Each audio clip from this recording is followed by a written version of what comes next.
All right, here with us now from Capitol Hill, Executive Vice President of Special Projects at the Pew Research Center, Paul Taylor. He's the author of The Next America, Boomers, Millennials, and the Looming Generational Showdown. And this morning, the Pew Research Center is debuting its report on millennials in adulthood on Morning Joe. Did you see what Mike Murphy tweeted on this book? Yeah. I think he kind of likes it. How good is this new Taylor Pew demography book? No member of Congress should get the next paycheck until they read it. That's pretty good. So Mika, let's run down what the millennials are and what they, more importantly, are not. Okay. Well, there's a lot of things, but they're more politically independent than previous generations. Yeah, they are. Less religious affiliation than other generations. A smaller percentage of millennials are married than previous generations. That kind of concerns me. Millennials are more socially connected, at least on Facebook. Paul, anything about these results surprise you? Not really. We've been tracking the millennial generation for a decade now. We call this new report we're releasing today Millennials in Adulthood because it occurred to us, we've thought of them as teenagers and young adults. Well, you know what? The oldest of them are now in their early 30s.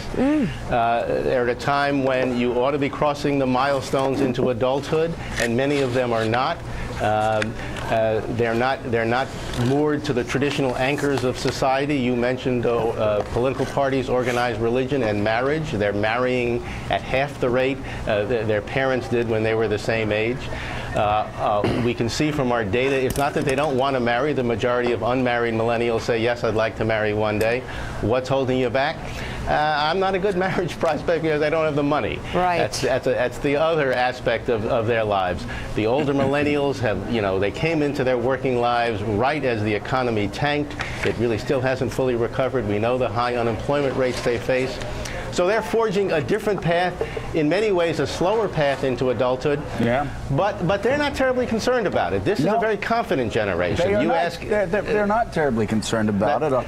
A lot of them, John Heilman, the guys, are staying home playing video games late into their 20s. Yeah, and who can blame them? I'm thinking about, Paul's talking about how it takes a long time, these guys are taking longer to verge into adulthood, and I'm looking across at you and thinking, people at this table. One of these days I will. Getting in the vicinity of 50 and still not really claiming adulthood. I will merge it, I will go into it, but there are, though, it is so funny, though, how you hear some women complaining about guys that they can't marry them because they sit at home and play video games all day. They're like in their late 20s. Yeah, it's absolutely true. And the serious side of that, obviously, is what Paul's pointing to also is that this has been a very bad, protracted period where there's been not a lot of economic opportunity, and there's an economic component to this that's real. But the cultural thing is also true. The rise of the youth culture now encompasses people that are not teenagers, not in their 20s, but well into their mid 30s, who still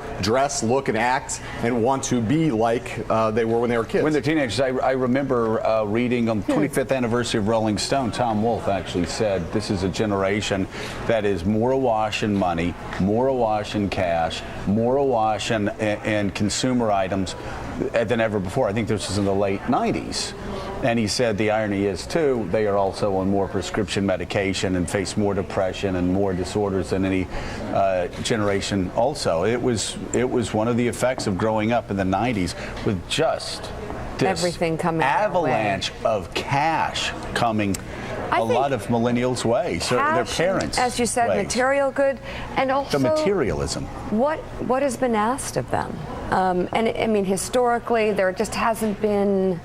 During wartime, young people are asked to serve. It's not like that anymore. People serve now if they need the money, and you sort of don't have. Well, there are a lot of proud obviously Americans people who that are have served for all the right reasons. But hold on a second, though. Let's be very clear. That's a very small percentage of the population. Right. I didn't mean to gloss it over. That sacrifice. But ask people around the table, or ask people that you know, how many of them know many people who are serving, or many people who are responding to some sort of call and mission. And it just doesn't seem like our millennials feel like they are needed in I have a any young way. cousin who served in the Army and is now looking for a job, just got out. Another cousin who's more in the Gen X generation that served in the Army as well, who's still looking to find that right job and reconnecting. Good friends from college who were in the ROTC program who were committed to serving because of the cash that they got to get through school, that then had to go serve in Iraq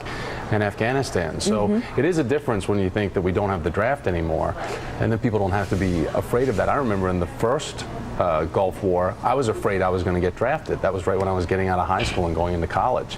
And there was talk of whether or not President Bush was going to enlist any type of draft for that. We didn't go through that, but it was certainly a big concern, and I fall right in that sweet spot for Gen X. There is one other side to this, right? Which is one of the things that Paul talked about, is the notion that a lot of these people have not attached themselves to the traditional institutions that we think of as being associated with adulthood. So political parties, religion, others. You know, the part of it is that those institutions have been in a state of kind of long-term collapse for a while, and so there's most of the big institutions in American life are having various kinds of crises, whether it's in the political system, the Catholic Church, the mainstream media. Yeah, and so there's a thing that's going on that's responsive in this generation to what it sees as these institutions losing a lot of legitimacy. And so, Paul, let's talk about that. Boomers grew up in a lot of them in the Eisenhower 50s, in the Eisenhower America, the post-war America, where our institutions all seemed to click and everything seemed to be glorious and wonderful.